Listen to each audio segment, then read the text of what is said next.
What's up? What's up? Welcome. It is Whiskey Friday. Man, what is it? It's June 10th today. It's super nice out. I have to actually go home and change into shorts. So I'm like, this is awesome. And today is going to be a cool one. I'm going to turn it over to Curtis here in a second. He's going to be leading the charge. But before we do, I'm going to say I'm drinking again. I love this Crown Royal Northern Harvest, the best whiskey in the world. Won it. Drinking one of these. It's one of those whiskeys I just like sharing. Everybody likes it. So that's what I've got. Curtis, what are you rocking out? Well, actually doing a Caesar with, I know it's not whiskey, but I'm throwing something different on with some Victoria gin. Oh, yeah. And some of this amazing Walter Caesar mix. It's all natural. It's got no GMOs, no preservatives. It's all just awesome wine, or vine ripened tomatoes, and made up in Vancouver. Really? Is it good? Awesome. Looks bad. Oh my God. What have I done with my life? I'm coming over to your house. These guys they can take themselves to the airport. That's all I'm saying. I guess for the Americans, that's our version of the Bloody Mary, which is way better. Is the original. I was gonna say it looks like a V8 on steroids. Yeah, it's actually got clam juice in it as well. So it's clam juice from Northern Atlantic. And actually, when Curtis used to be a male stripper, and that was his nickname, the V8 on steroids. So, no, it was a clam from North America. I'm from North America. Anyways, Avram, what about you? Rocking water today? What do you got? I got water. My man. And RV, what about you? Wait, hold on. Hold on. That's the liquor cabinet. Right? A ginger ale. Ginger ale. All right. All right, you guys, we'll get on my screen, it's me and Curtis on the top and you guys are on the bottom. So it's a battle royale. Cool. Today this is a cool topic. This is something that we've been looking at for a little while. Curtis introduced me to this awesome book. And what is it called? You Are the Placebo. And him and his wife were reading this and they said, you got to check this out. So I bought it. And I'm about halfway through it, and I'm just like, man, this is a really, really good book about how we think and how we deal with things and how to self-heal and meditate. Really interesting stuff, and especially as it pertains to business and life and pretty much everything. And so when we were talking about like what do we want to do for this show, I know Curtis, this is his bread and butter. So I thought I said to him, you want to lead this? He said, sure. So this is his show today, just rocking out You Are the Placebo, but talking about that placebo effect, how it affects our minds, how it affects success, how it affects relationship, pretty much everything. And so that's pretty much what I'm saying. And I've got the table of contents on my other screen, so I can just throw ideas at you. But Curtis, I'll leave it to you, man. Why don't you jump in and kick some ass? Yeah, well, thanks, Joey. Just to show you quick. Yeah, that is the book, and just so everybody knows, it's written by Joe Dispenza. Better throw that into or give him the credit that's due. So what I'm going to do is I'm just going to introduce a little bit of the concept of the book itself. And then we're going to rock it out the way we do best and just try to apply some of the principles in order, to what our conversation is kind of going towards. And just so everybody knows as well that I'm not putting myself out there as some sort of expert or guru or anything like that. All I'm doing is, here for everybody else, and we're all learning together. And, we take the best of what we've heard from other people, and we present it in our thoughts, feelings, and intentions for what we do in the future. So I hope that we can, first off, this is quite scientific. This is something that, this isn't, airy-fairy kind of stuff. This is really about science. So yeah, it's really important to be able to get your head wrapped around this, but I'm not going to be able to explain it exactly the way that it would necessarily be the way that Joe Dispenza is going to mention it. So just keep that in mind as well. Cool. I'm getting a little bit of feedback on my side, so just if somebody has their computer turned up really loud, if you can just turn it down a little bit, that'd be amazing. Cool. All right. So first off, what I really would love to talk about in this aspect is that, when we're talking about this kind of stuff, this is not a hobby. This is real life. This is exactly what that we're really getting into, and this is a real investment. And so this kind of investment really determines your return. So this, just so everybody knows, this is not a hobby. When we're talking about this kind of stuff, this is a real deal, something that's deep down inside of us. And when we take our passion, I like speaking to people that have a passion, because they're not trying to just do something on the side that kind of creates an effect for them that is potential income, but they really love about doing something else. I really love talking to people that are doing what they love. And so the people that will probably resonate with this are going to be those individuals. The people that are just doing this or what they do as a hobby, then they may not. But and also it doesn't mean what you do for work as well. It means like what you do with your life, right? People that are like, just kind of coasting through this may not resonate. That's kind of but it doesn't just mean the job. It means everything that they do is like they really want to grow and develop, whether it's personally or professionally, right? Absolutely. And this it isn't just about business. I mean, it could carry through, just like you had said, through relationships, through just our general activities of being a mother or being all the things that we love. Being a dog owner. I think RV's got a really amazing pet that she loves, and so this can affect us in all different kinds of ways. So first of all, let's just talk about Joe Dispenza and the way he explains this. First off, he's coming from a perspective that he thinks that science is the language of modern mysticism. And the reason that he chooses that is that he believes that when we talk about religion or other types of things, he feels as though it can create a natural effect of division. Now, he's not saying that science replaces religion or replaces a personal belief or anything like that, but he believes that in order to explain this topic of placebo, that he prefers science nowadays in the language of neuroplasticity and epigenetics, and that's the science that he uses in order to explain this. Mm-hmm. So what this is all about is changing your expectations in order to empower yourself to change the actual chemistry of your brain. Mm-hmm. This is about changing your actual body through doing this. And there was and I'll just maybe explain this a little bit more, of the fact that you may have heard of something like this called The Secret. Mm-hmm. This is not The Secret. This is something that kind of, I believe, takes in a different direction. I believe The Secret is amazing, and it has a place, and it's a great read, and they've got a lot of truth there. But this is a little bit different than that. This is actually talking about the actual chemistry of your brain and reprogramming your subconscious and your consciousness in order to create an effect in your body. So first, let's talk about the placebo itself. So a placebo is, as an example, maybe giving a saline injection to a soldier that believes that it's morphine for surgery, and it creates an effect of what morphine would do, but without actually giving them morphine itself. That's just as an example. So they're using the saline solution as a placebo in order to create an effect. But the only way that it can create an effect is by the person or the subject absolutely fully accepting, believing, and surrendering to the fact that this is going to happen and this is going to work.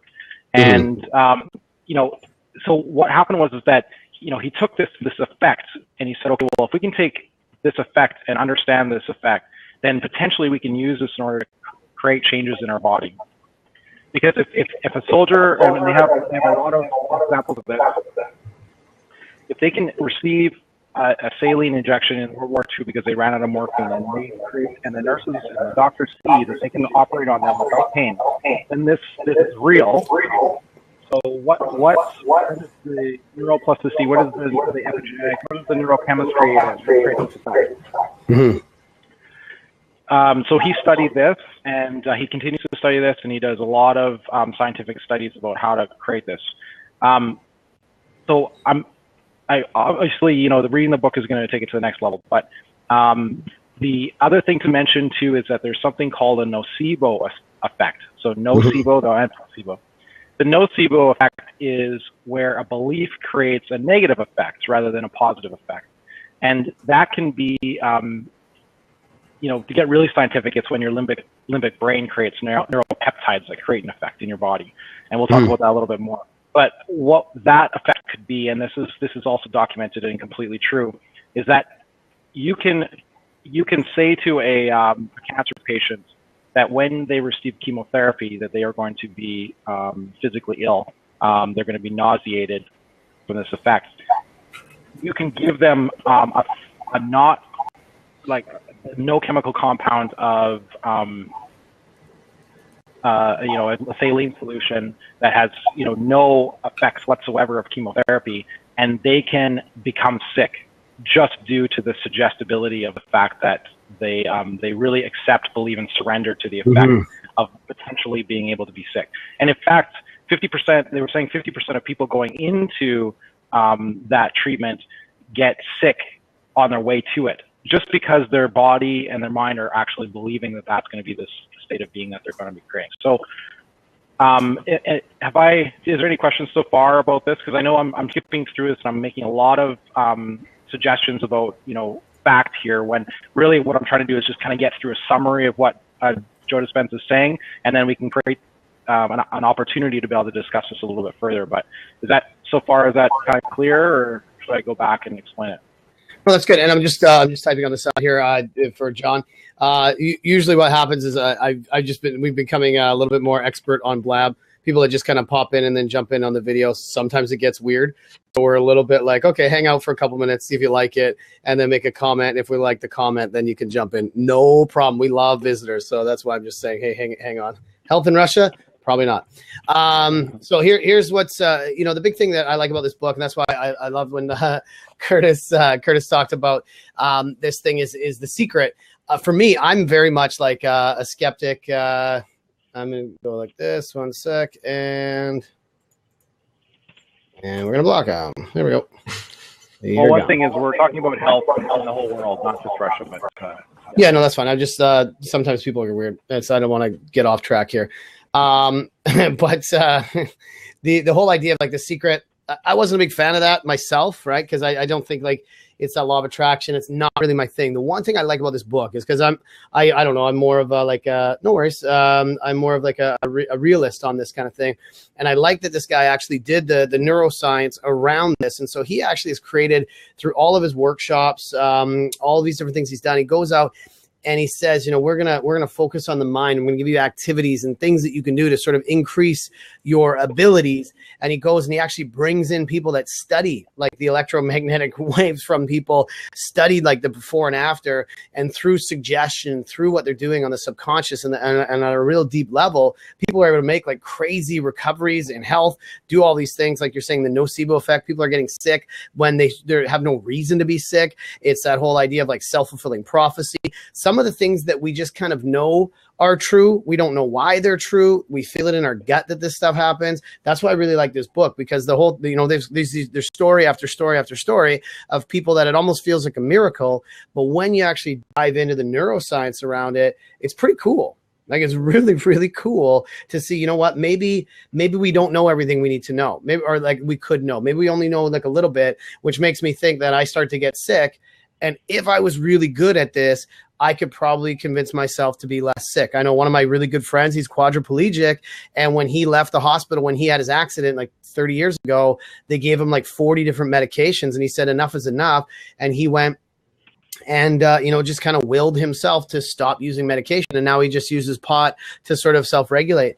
That's it. I mean, he's got like crazy health issues, but everybody else is like these, I think medication, all this stuff. We're not necessarily talking about medication or pros and cons or ethics. That it's just interesting to think that we have way more control over our body, our mind, our health than we think we do. And I think it applies to our business and our relationships. So I just want to sort of reference that. And the guy that wrote the book, his story is pretty cool about his recovery when he refused surgery on his spinal injury. Right.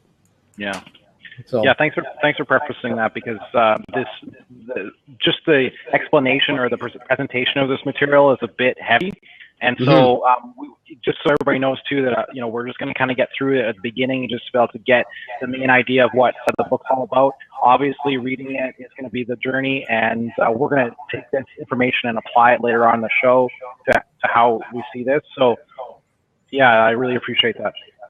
Cool. So as a preface then to this idea, I'll just quickly kind of go through the main idea so that we can recognize where we can make that change.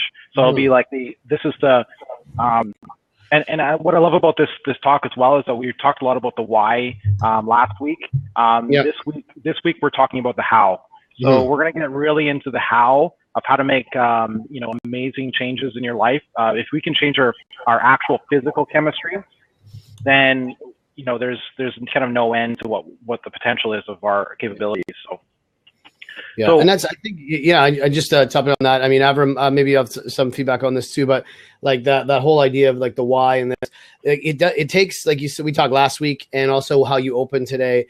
It takes practice. It takes a concerted effort, and even that effort then creates new, neural pathways, new subconscious pathways. It becomes more part of our DNA. So even I know, like, just that practice, perfect practice makes perfect, all that shit, but that's kind of like that's scratching the surface of what you're getting at here, and like we're getting into a real deep, like, cellular level of how we can create some really cool development. Avram, do you have anything that you want to throw out there? Does this make sense so far, what we're talking about? Because I know you probably haven't seen the book. I just want to say this is really fascinating stuff. I mean, this is the stuff I heard. I think it was on your podcast, and also on Mindset by Design, which is basically that like if you believe. Like it was talking about, like if you believe in yourself, that's I think that's what it was on the podcast.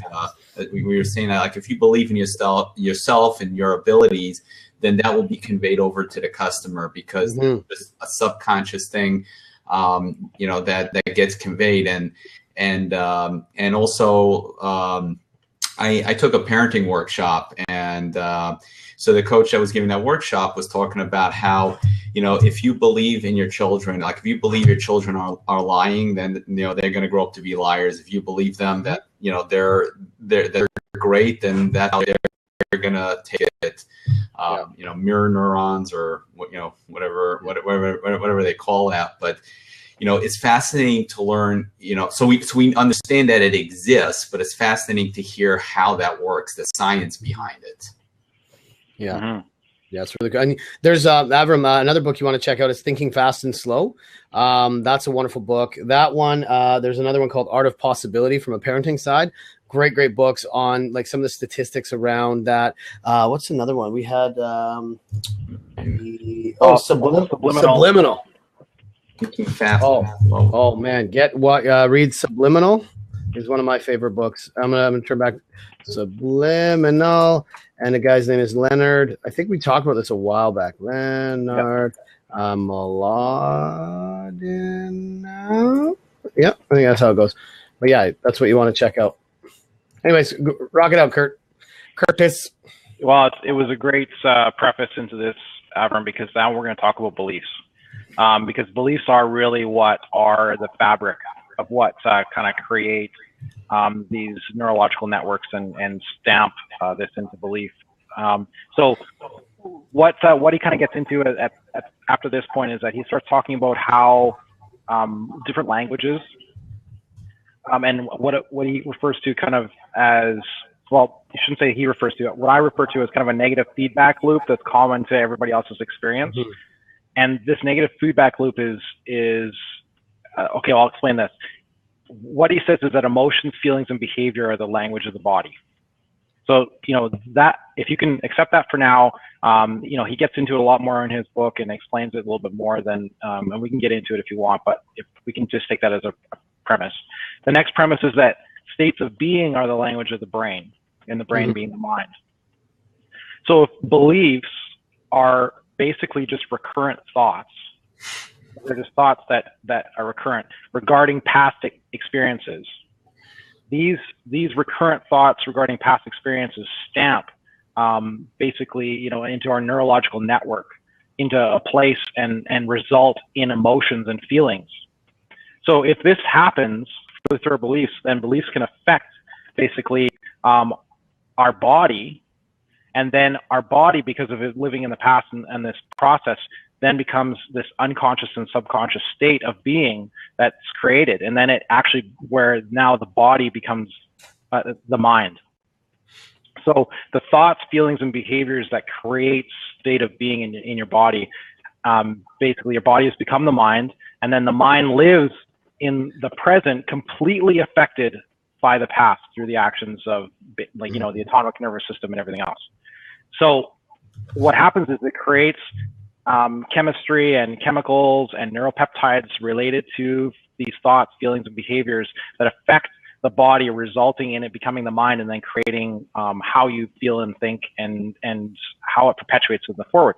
And it creates, and you know, and as another premise, it creates a physical addiction to certain emotions and feelings. Yeah. And this is really powerful. And like I said, I'm making a lot of statements here that is quite substantiated in the book through how Joe Dispenza really explains this a lot better than maybe I can, but this is just a general overview. But so the body becomes the mind. Then through a subconscious program, we live in the past by beliefs. And then our body chemistry reflects that. So now what? Okay, if we accept all that, like if you say, okay, and we can, you know, I prefer not to kind of argue it all because it's very complicated. But if we can get to that point and we say, okay, well, what is the solution? What is the solution to all this? Well, the only solution to this is by reprogramming the autonomic nervous system, which is basically the chemistry of the body, which is obviously no small feat. And in order to do this, we have to change our beliefs and perceptions about our life. And in order to do that, like, that's so big, right? Because that's recurrent thoughts, and it's basically our self-perception, it's our personality in some cases. So our beliefs and perceptions of our lives, we have to make, the only way to change it is to make a decision to change. But that decision has to be so intentional and so powerful that the amplitude of that decision has to carry an energy that's just absolutely massively greater than the hardwired program that's in our brain, and also negates the emotional addictions in our body. So that's where we have to get to. And so your body basically has to respond to a new mind with new choices that are so much powerful than what your body remembers, that it just will never forget. So that way it will create, so you have to change it so much that it's not just for that immediate decision, but it's also going to change over time. So now we're talking about actual full personality change. And I guess the only thing I could say about this is that a quick example, and this is one of the examples that Joe Dispenza gives, but so for a mother who pulls the car off a child, so a car falls onto a child, dad was working on it, falls onto the child because he went to go help grab a wrench for his dad or something like that. The mom, there's examples of this, of where mothers can basically lift a car off their child. They're not thinking, hey, I ate pasta last night. I think I've got the right amount of carbs to be able to, create, this effect of lifting a car off my child. No, her decision has to be so final that the energy that basically what Joe Dispenza says, the energy is the epiphenomenon of matter, will create the body to respond immediately. And that response is because of a decision that's so final that the mother believes that she can lift that car off the child because there's no other choice. At that point, your body is no longer living in the past. It's no longer even living in the present. It's living in like a future present. And now basically what we're talking about is a placebo effect that is is possible, but it's internal solutions for internal problems. And we can talk about that a little bit more, but I think, do you have any questions about that so far? No, you're bang on, man. I mean, I just posted there was a video I saw yesterday. I forgot about this video. It's called the death crawl scene from this football movie, Facing the Giants. You guys can watch that on your own time there. But it's just about, so it is like a lot of, I don't even like to say mind over matter. It's that perception. The video, just to summarize, the kid says they're at practice and he's like, well, we're not gonna win anyways. And the coach kind of gets on him and says, what do you mean we're not gonna we're not going to win. He's like, how do you know that? He's like, well, we won't. And so he said, well, do something for me. And he had him get up and he said, you're going to do the death crawl and you're going to put like Joey on your back and you're going to crawl with him. And I'm not just going to make you go 30 yards. I'm going to make you go 50 yards. And he's like, that's impossible. Have you guys seen that video? No. No. So he puts him on his back and he says, and here's the trick. You're going to do it blindfolded. And he's like, blindfolded. And everybody's like, and all the kids are laughing. All the other people on the team. It's like high school football. I like that shit. That's my favorite kind of movie. It's all feel good. Yeah, rah, rah. And then they get all excited, hit each other, all that stuff. But then he starts crawling and the coaches yell, you could do it. Don't give up on me. Don't quit on me. And the kid keeps going and you don't really see what's going on. Then the other guys start to be like, wow, like he's doing it, right? And he's like, I'm tired. I'm dying. All this kind of stuff. My arms I'm going to break. And he's like, you can't keep going. And by the end, he goes, I did it. He's like, did I make it to the 50-yard line? He's like, look up. And he's at the other goal line. So he went 100 yards, right? And it's just like the perception of what was going on. He just switched his mind off, and we don't know what we're capable of. And I see this all the time. Like people they come at everything with limiting beliefs. They come at everything with sort of a preconceived idea, and that becomes that self-fulfilling prophecy.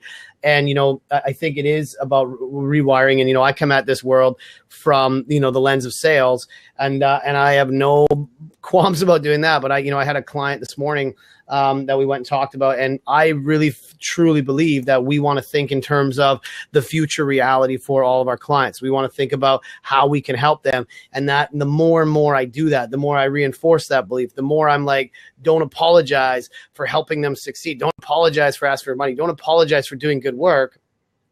But if you believe that, like in your complete heart, that comes through in the energy, that comes through in the DNA, eliminating scarcity mentality. And we all have that kind of stuff, that scarcity mentality. I can't do it. I've never done it before. Just because you've never done it before doesn't mean you can't do it. It just means you've never done it before. And so that's the whole idea that, this is still on that conscious level where we have this control. But the thing I like about where we're going with this, with what Curtis is talking about with this book and some of the other stuff that we're reading, is there's so much shit that we don't know about on the unconscious level, under the wire, that it's like, it's almost fucking terrifying how much stuff we don't know about the way our mind works and the way we can reprogram things. And just to be able to think that in a 1-day session with this guy, he's going to help you rewire things. And physically they measure it, and your brain has altered chemistry in the course of a day. That blows my fucking mind. And I'm a science-based guy, so I'm like, prove it. If you can show me, I'm like, ooh, I'm a believer now. And so I'm reading this stuff. They show even the charts, the EKG readings. They show the stuff. And that's what he's coming at. He's like, I don't care what your belief is. I don't care what your culture is. I don't care what your race is, your religion. He's like, I believe in science. And everybody else understands that if you can prove it, it's a thing. Right. So that's kind of where this has come from. It's cool. And I believe in this stuff. It's really, really fucking interesting. Yeah. And then, I just wanted to comment. So placebo kind of has a bad rap. It sounds almost as if it's, a pretend, that's just the perception that I get when I think placebo. And that's why I like when, Curtis, when you said internal solution for an internal problem, because it's not that it's, you're pretending something.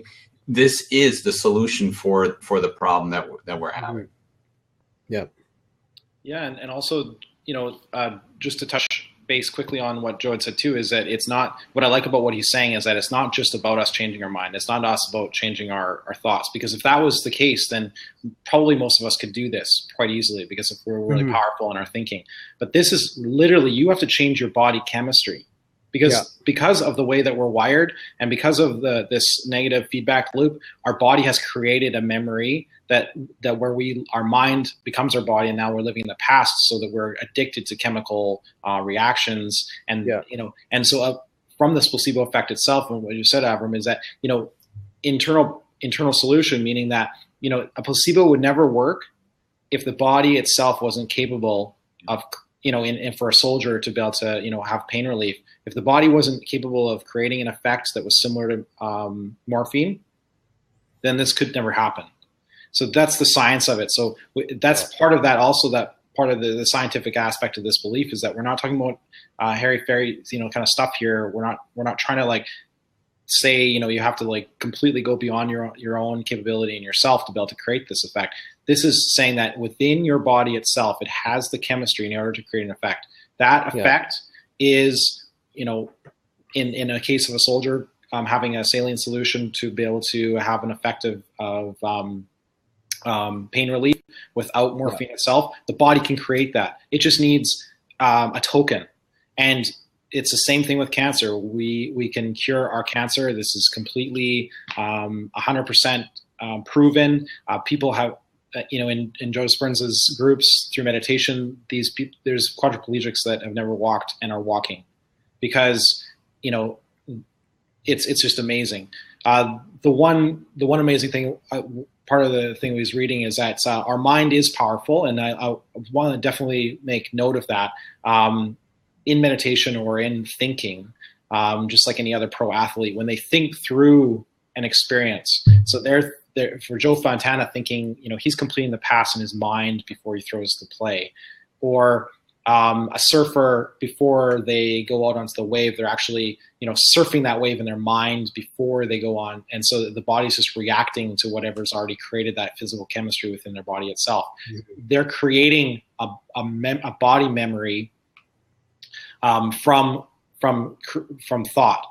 Something that I've practiced a lot in, and so it's muscle memory is what it's called, but it's basically created through practice of that muscle, just having practice of doing it over and over again. But this is something that you can actually create an effect with just your mind only.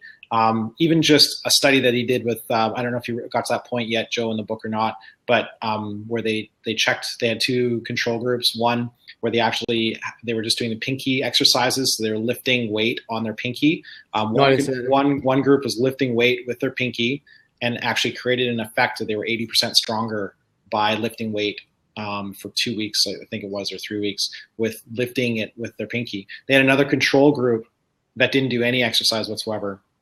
And then another control group that didn't raise their pinky, no weight on it at all, but they meditated and thought about their pinky lifting weight.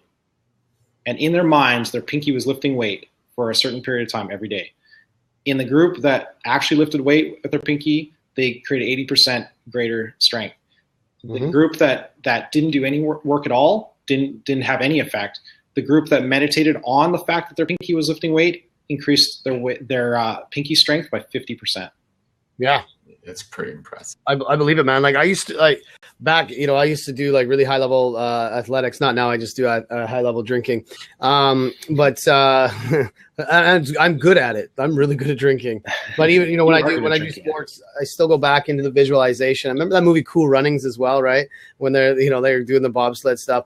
But I know before I would go to sleep, I would work through when I played football, I would work through my routines, my drills. We played ultimate frisbee. I played high level rugby, and I would go through the motions. I would imagine myself, planting that foot, jumping up and stretching as high as I can. And if you've ever done that, hello, Zazia, however it is. But having that happen in your mind, have you guys ever done it? All of a sudden your leg twitches, right? Like your leg fires. It's like, and I get like a muscle cramp, or I'll feel tired literally by meditating on an athletic event. And it's like, and I'm like, that's weird, but it's totally normal. It is what it is. And so that's kind of one of those things. It's like, if we can do that, like just on a small level, it's really powerful to think, what if we did that kind of meditation, if we actually spent that conscious effort? And I know it just puts you into this like crazy headspace. And Avram, you're a runner, you go running, right? And I know, that runner's high, you can't really right away, you probably can't just think yourself into a runner's high. Your body actually creates that. But this is the flip side of that, to say, I bet you, if you meditated on that, you could probably create a runner's high just sitting there right now. But it would take a lot of work, because the whole idea, if you guys have ever done, I know Curtis does meditation, I've done a bit, but I know that there's that tipping point where all of a sudden you get like everything clears out, and all of a sudden you can see clearly, and you go around that corner where you're like, oh my God, and it's almost a bit freaky the first couple times you do it, because you're like, where am I? Because you're really much more connected with your body. But the deeper and deeper you go, I think on the meditation side, and Curtis can talk to this, is taking that meditation and saying, let's see if we can really connect with our body on a deeper level and really think through all of these chemical processes. The guy that had the accident, I mean, he broke his spine and opted out of getting surgery on that spine and said, I'm going to take the other way, which the doctors say you're at the highest probability of going to be paralyzed. And in what was 9 weeks, he was walking it again. Within 12 weeks, he was back at the gym and seeing his chiropractic clients. Wow. And he had like I think it was 3 or 4 different vertebrae they're broken, and they were going to operate and put pins or poles on the side of his back. And he went in and he's like, it's crazy, but he meditated like every day on this thing until he connected with his body. And it took him a long time to get rid of the distractions, get rid of all this stuff. But I think that's where a lot of people struggle with everything, is just being fucking distracted about everything. I know I am, but if you can get in that zone and get in that space where you're like, I can zone in on this thing. I really give a shit about this person. Yeah. It's crazy. That's his back, right? The chart. This is actually one of the charts inside the book. But we were talking about distractions. So on this finger over here, because I'm not sure if it's right or left for you guys, but this is a distracted brain. Yeah, it is firing consistently. This is in sympathetic nervous system reaction, which is a lot of in the case of most people, they're living in complete reaction to running from the tiger. It's very difficult to focus and be fully present at a solution when you are running from a tiger. You can't eat. You can't process your food properly. You can't digest and get proper energy. You lose control of your bladder functions. Your brain is completely distracted. And then after meditation, they measure it as well, and then they start showing this is. And I don't know even which page I showed up on this, so this might be probably lots of room for improvement. But obviously, you can see that focus has changed. Mm-hmm. And it's cooled down, and it's a little bit more. It's a lot less for your brain. So in a lot of cases, our brains are just so overwhelmed. We're just completely overwhelmed, and so it's very difficult to create an effect or make a decision, for that matter, because we're so distracted. Mm-hmm. Yeah, I noticed that when I run, that my performance is so much better when I'm focused. So, for example, this past Sunday, I ran a marathon. I ran a 5K. And this was the first time ever that I ran a marathon. I usually just run on the treadmill. And I'm pretty good, but I did so much better.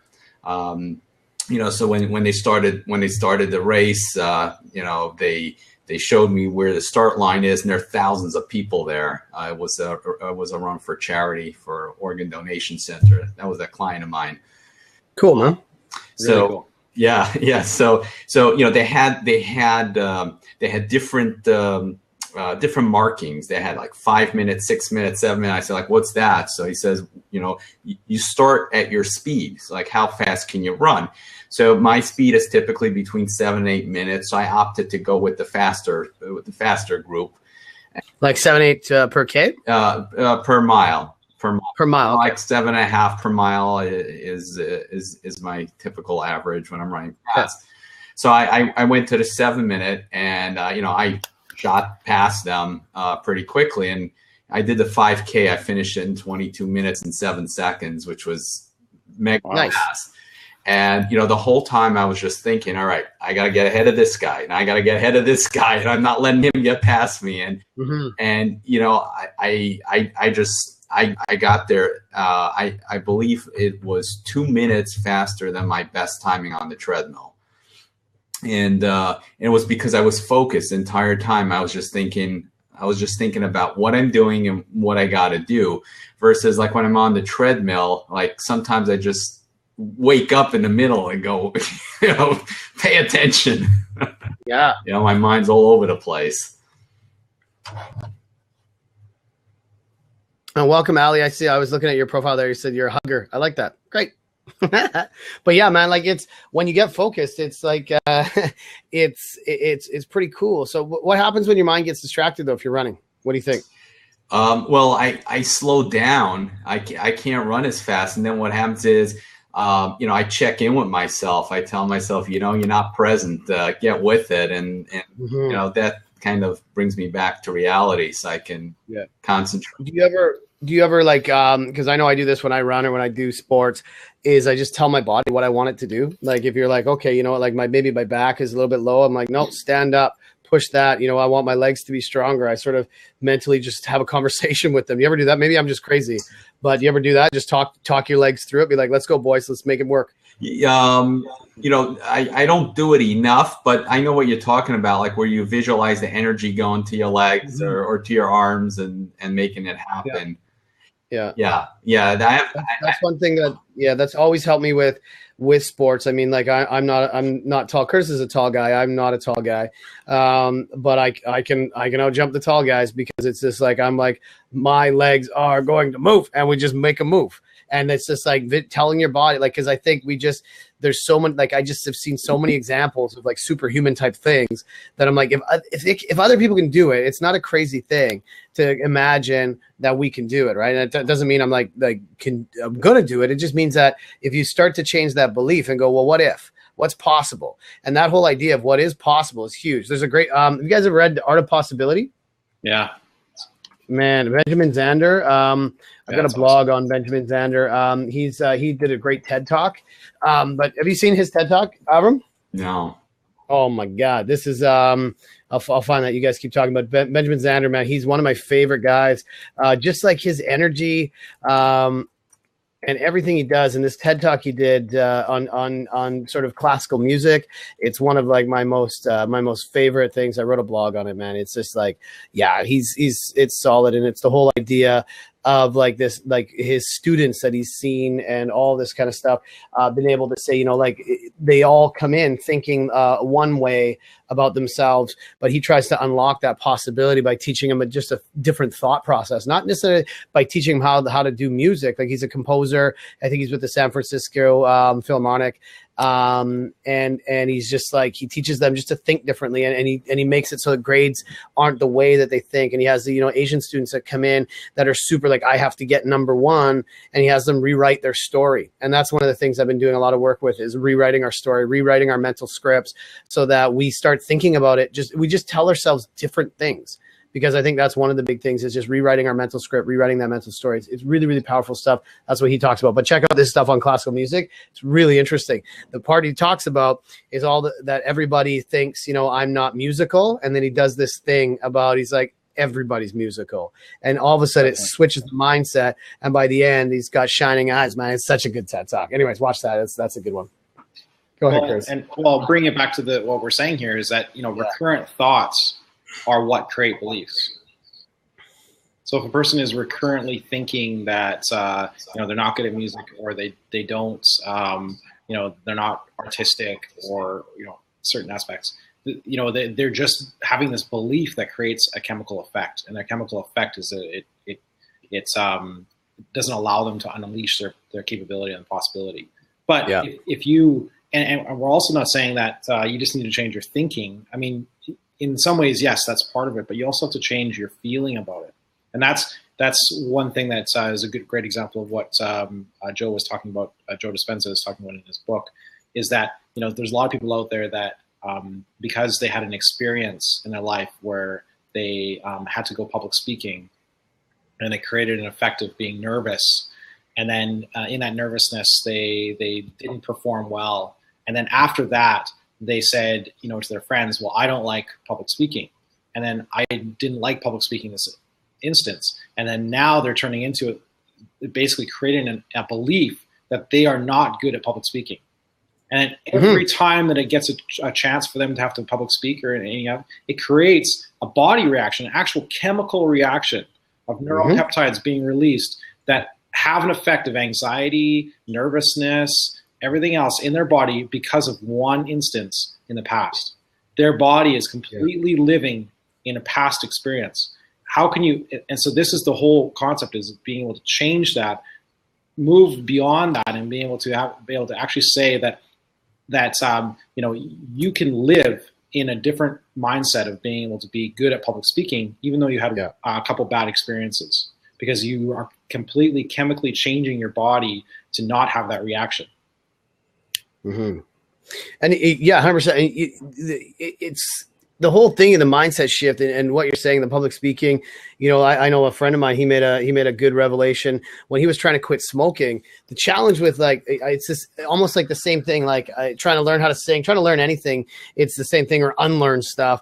He was like, he was having a hell of a time quitting smoking until he made one switch. Instead of saying I'm quitting smoking, he just said, I'm a non-smoker.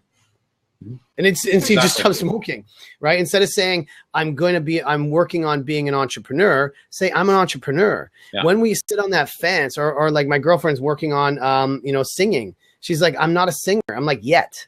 Or she's like, I'm not a dancer right now, or I'm not doing that. Right. It's you have to preface it differently to say, but I'm working on it, right? I'm an entrepreneur. I'm starting. But I'm an entrepreneur. I'm either in or I'm out. I'm a non-smoker, and I'm really trying hard to be a non-smoker. Like these kinds of reframes in our mental space, all of a sudden it makes it less of a victim and more of control. And we get to put problem is we get to put our own labels on everything. But we start to rely on every other label that's out there. And we just say, like we could say, I'm an athlete. I'm not an athlete. I'm fat. I'm not. It's all perspective. And we get to say, this is what I want. This is what I identify with. And if I want to do things long-term, I want to succeed long-term, we start to identify with that person in the future and say, that's what I am. I'm not there yet, but that's my goal. That's what I'm doing. Right? Yeah. Vulnerability and surrender are really important aspects of creating changes in belief.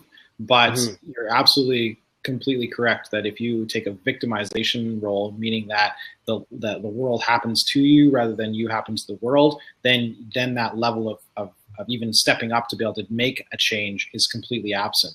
So it's not even necessarily taking control, because some people may have an issue with saying I'm controlling your life or controlling the situation, but you can't even get into the game because you don't even think you have an opportunity to affect the game. You're so out of it. And Ali made a great point as well.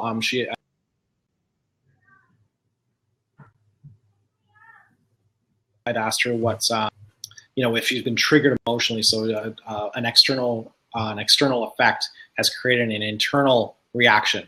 Another one thing we were talking before. So an external effect creates an internal reaction. First off, there's issues with boundaries because internal effects should be really about internal effects. But if you're so and what she had said is that she shifts her mind and focus into the actual present truth. And I'm guessing I'm going to read into this a little bit more than what she said. But if her present truth is that she's not a victim, and that the world doesn't happen to her, but that she is who she is and who she decides to be, it's not affected by what other people are thinking. And it doesn't matter what they're putting on her. Her state of being is completely an internal decision. And so when we're talking about sales and everything else, in some ways this is about selling to yourself. So it's selling to yourself that you have an internal solution to an internal problem. You're selling something that you have to really absolutely fully and authentically believe, and completely able to allow yourself to physically be focused on that effect, to be able to and that solution in order to create that positive effect in yourself. So really what we're taking this is the how in this is that you have to first sell yourself. Really work through this, sell yourself on this process, sell yourself on being able to say that you're not a victim, that you're capable of creating an effect through your own internal processes, that your internal thoughts that create beliefs are that you can change those thoughts, attitudes through behaviors in positive ways, and that you can make a difference in your life that's going to actually rewire your autonomous nervous system, and you're going to release your addictions to the emotions and the feelings, and create a statement of saying that I am, just like you said, a non-smoker. You are I am whatever effect that it is. I am an entrepreneur. I am happy. I am well. These kind of massive statements are the most powerful aspects of what we can do. Yeah. And it really has to, victimization is that's the starting line. If you can't get beyond that, then everything that we've talked about so far is something that will never apply to you. So you have to really believe that you're capable and it's a possibility that you have the internal power to be able to create an effect in your own life. So just a quick comment. Yeah, man, and it's good. It's Ursula, you're so cute. But yeah, I think one of the things that you're touching on there is the yeah, Greg's, we don't want to hear the voice in your head, Greg, but we do want to get you in here. But one of the things is that I think often we just don't spend the time looking inward. I know for me, it's like I would not want to spend a lot of time up in my head. There's some weird shit that goes on up there, but I mean, but just finding the time to visualize. And I don't know, I sort of typed up a couple notes there on, selling the idea to yourself, taking action. I know it's one of those things yesterday, I don't know if I can, but I physically shook one of my clients to be like, get out of your own way. The whole relationship with money and what was going on. And we had this conversation, but this thing kept kind of popping up, and it was in her outward just behavior. And I was like, something's up with that. And it was about money. It was about asking for money. And so I started asking some questions like what, and eventually we found out the root cause of it. And then that light bulb goes on. Like she probably never had this internal dialogue with herself on this. But when it comes time to then talk to her clients about money, I'm imagining it starts to constrict, and the mirror neurons are there. And even if we don't outwardly portray something, unconsciously we're sending a signal, and that other person feels weird because you feel weird. And so now by them bubbling up the thought, so we can't just like will it away. We can't just be like, I want to change. We have to understand why that's going on, right? Like that's what you're talking about. And say, okay, now I see that gap, and I really got to think this through. And then the meditation allows us to then all of a sudden come out on the other side and be like, you know what? This is a different composition for my body and for my being, and that's where now I can operate from. But it doesn't just happen because we want it to happen. That's why I don't know so much about the secret, but this stuff here where he's like, you really like the stuff where you're talking about with the pinky, you have to work that through until that becomes part of your motor memory, part of your muscle memory, part of your DNA. And when you go and do the next time and you ask for people for money, you're like, yeah, I really want you to give me money because I want you to succeed. It rewires that, and it's a lot more fun, right? What about Abram? I gotta wrap my stuff up. Yeah, that's right. We're talking about the book. I'm gonna get Abram to say something. I'm gonna throw back to Curtis to do, Jerry Springer's final thoughts. Then we can hang out for 10 minutes or so before I jet. Abram, what are your thoughts here, brother? I love what we're talking about. The reason why I love it is because I've done it, and this is the stuff I learned, in the mindset group. But just a case in point. So this past week, I went to these networking events, and I was talking to people, and I felt so good and comfortable just, hanging out and talking with people, and, talking about myself, what I do, what do they do. And, it was a mindset shift, because in the past I was a little more reserved and awkward. And it was because I didn't believe that I'm as good as they are. And I didn't believe that I could, I could accomplish anything or offer them anything. And I spent a good 8 months working on myself, and I see how different I am because of that. Totally. And you're constantly developing. I mean, I've seen you've been working your ass off on the internal stuff, and it's starting to come through externally for you. You're like, this actually just feels better, right? Like, it's just like, this is so relieving. Yeah, it's good to see. I'm excited to see what you've been doing, man. That's cool. So you're physically different person, right? Totally. Yeah. How is your family reacting to some of the development stuff that you've been doing? So it's funny. My wife said to me, I want to learn how to be more like you. Right. Love it. Yeah, just for that alone, it was worth it. You're a stud, man. I love it. K-Rock, wrap us up, man. Like you just give us the Jerry Springer. Here we go. Deep thoughts. You know what? Let's dim the lights. Here we go. Deep voice. Curtis Brown, ladies and gentlemen. We are going to change your thoughts slowly through the next 20 minutes. Yeah, we definitely should do a meditation CD. But I guess the crux of everything that I had said today, maybe I should just summarize that, in this opportunity for people, because what this is it's an opportunity. This is not, we're talking about empowerment. We're not talking about the state of being that's just totally wrong and, oh my God, woe is me and everything else. We're talking about, where are we going from now and where are we going in the future in order to empower us to be able to make amazing decisions. Mm-hmm. So I guess all I can say is that, in order to change our beliefs and perceptions about our life, that we have to make a decision that's so intentional and so powerful.